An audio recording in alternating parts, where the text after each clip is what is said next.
গুরু কৃপা হি কেবলম। গুরুদেবের কৃপা ভিন্ন কিছুই করার শক্তি আমাদের নেই। বন্ধুরা, আজ আমরা শুনব গুরুচক্র নামকরণ কিভাবে হলো।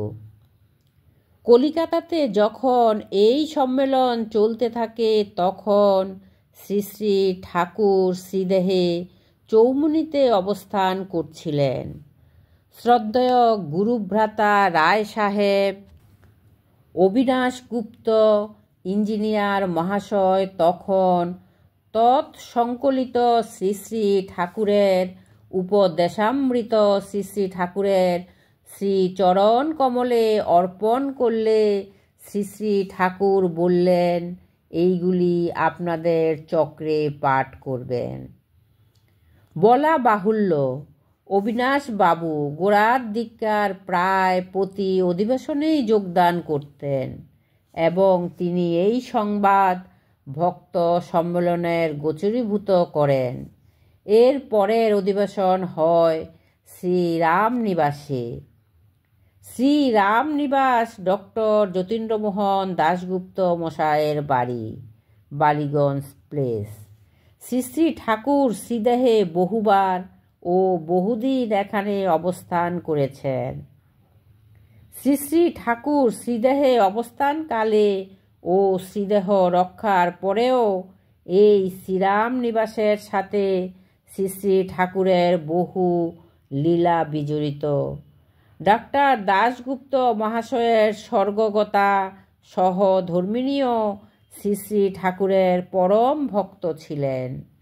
মহন্ত মহারাজ পরম পূজ্যপাদ শ্রীযুক্ত শ্যামাচরণ চট্টোপাধ্যায়ও অধিবেশনে উপস্থিত ছিলেন। ওই অধিবেশনে শ্রী শ্রী ঠাকুরের ইঙ্গিত অনুযায়ী সর্বসম্মতিক্রমে ভক্ত সম্মেলনীর নাম চক্র নামে পরিবর্তন করার প্রস্তাব হয়। কিন্তু চক্র শব্দের পূর্বে কী অক্ষর দেওয়া যায় তা নিয়ে বেশ খানিকক্ষণ আলোচনা হয়। নিম্নলিখিত নামগুলি প্রস্তাবিত হয়েছিল: শ্রী শ্রী সত্যনারায়ণ চক্র, শ্রী শ্রী কৈবল্য চক্র, শ্রী শ্রী কৈবল্যনাথ সত্যনারায়ণ চক্র, শ্রী গুরুচক্র। মহন্ত মহারাজ খানিক ধ্যানস্থ থেকে বিপুল নাম ধ্বনির মধ্যে শ্রী গুরুচক্র নাম গ্রহণ করতে নির্দেশ দেন এবং তদ্বদি ওই নামেই এই সম্মেলন চলে আসছে। শ্রী গুরুচক্রের অধিবেশন সম্বন্ধে নূতন আর একটি পরিবর্তন করা হয় এবং সেই প্রস্তাব অনুযায়ী বাংলা মাসের পরপর প্রথম 3টি শনিবার বিভিন্ন ভক্তের বাড়িতে অধিবেশন চলতে লাগলো। কিন্তু শেষ সপ্তাহের রবিবারে এটি যাদবপুর শ্রী শ্রী কবিল্লধামে অনুষ্ঠিত হতে লাগলো। 1350 সালের বৈশাখ মাসের শুভ অক্ষয় তৃতীয়া দিবসে শ্রী শ্রী ঠাকুরের নির্দেশ অনুসারে শ্রী শ্রী ঠাকুরের পূর্ণ জন্মভূমিতে ফরিদপুর জেলার ডিঙ্গামানিকে শ্রী শ্রী সত্যনারায়ণের সেবা মন্দিরের ভিত্তি স্থাপন হয়।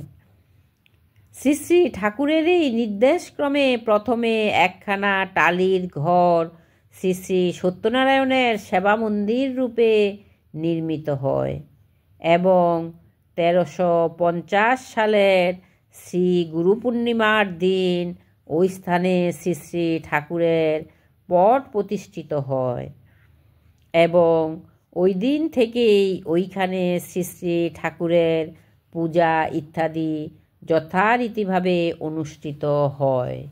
এদিকে শ্রী শ্রী ঠাকুরের ভক্ত আশ্রিত ও অনুরক্ত বৃন্দের তৎপরতায় এবং বিশেষ করে শ্রদ্ধেয় গুরুভ্রাতা রায় বাহাদুর রবীন্দ্রকুমার মিত্রের বদান্যতায় 1355 সালের অগ্রহায়ণ মাসের মধ্যেই ডিঙ্গামানিকে সত্যনারায়ণের সেবা মন্দির নির্মাণ কার্য সম্পন্ন হয় এবং শ্রী শ্রী ঠাকুরের নির্দেশ অনুযায়ী প্রবেশ উৎসবের দিন ধার্য হয় নিম্নলিখিত রূপে।